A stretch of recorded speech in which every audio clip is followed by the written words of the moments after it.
కొన్నిసార్లు చిన్న విషయాలు కూడా పెద్ద ఫలితాలనిస్తాయి. అలాగే పెద్ద సంక్షోభాలు చిన్న పరిష్కారంతో సమసిపోతాయి. ఉక్రెయిన్ రష్యా యుద్ధం 3 ఏళ్లుగా సాగుతున్నా ఎలాంటి పురోగతి లేని సమయంలో అమెరికా అధ్యక్షుడు డొనాల్డ్ ట్రంప్ భార్య మెలానియా రష్యా అధ్యక్షుడు పుతిన్కు రాసిన లేఖ ఆసక్తి రేపుతోంది.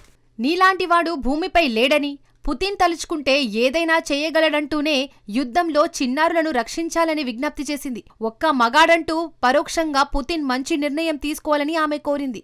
రష్యా ఉక్రెయిన్ యుద్ధం వల్ల నిరపరాధ పిల్లలు ఎదుర్కొంటున్న దుస్థితిని అమెరికా ప్రథమ మహిళ మెలానియా ట్రంప్ హృదయ విదారకంగా ప్రస్తావించింది. శనివారం అలస్కాలో జరిగిన అమెరికా రష్యా శిఖరాగ్ర సమావేశంలో అధ్యక్షుడు డొనాల్డ్ ట్రంప్ తన రష్యన్ ప్రతినిధి వ్లాదిమిర్ పుతిన్ కు అందజేసిన లేఖలో మెలానియా పిల్లల అమాయకత్వాన్ని కాపాడాలని ఆమె విజ్ఞప్తి చేశారు.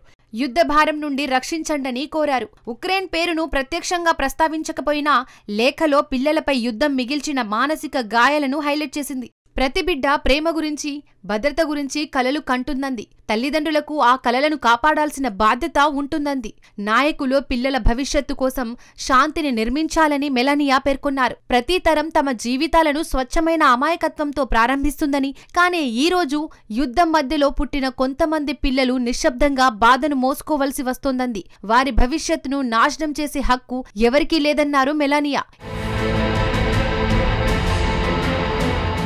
యుద్ధాన్ని మీరు మాత్రమే ఆపగలరని పుతిన్కు రాసిన లేఖలో ఆమె పేర్కొన్నారు. పిల్లల రక్షణ ద్వారా పుతిన్ కేవలం రష్యాకు సేవ చేయడం కాదు, మానవాళికే సేవ చేసిన వాడవుతుందని అమెరికా ప్రథమ మహిళ అభిప్రాయపడింది. మీ కలం పోటుతో మానవ విభజనలను అధిగమించే ధైర్యాన్ని చూపవచ్చని, ఇది తగిన సమయమని మెలానియా పుతిన్ను కోరారు. రష్యా దళాలు ఉక్రెయిన్ పిల్లలను అపహరించి వారిని రష్యన్ శిబిరాల్లో పంపుతున్నారన్న ఆరోపణలు నేపథ్యంలో కీలకంగా పుతిన్కు మెలానియా లేఖ ప్రాధాన్యత సంతరించుకుంది.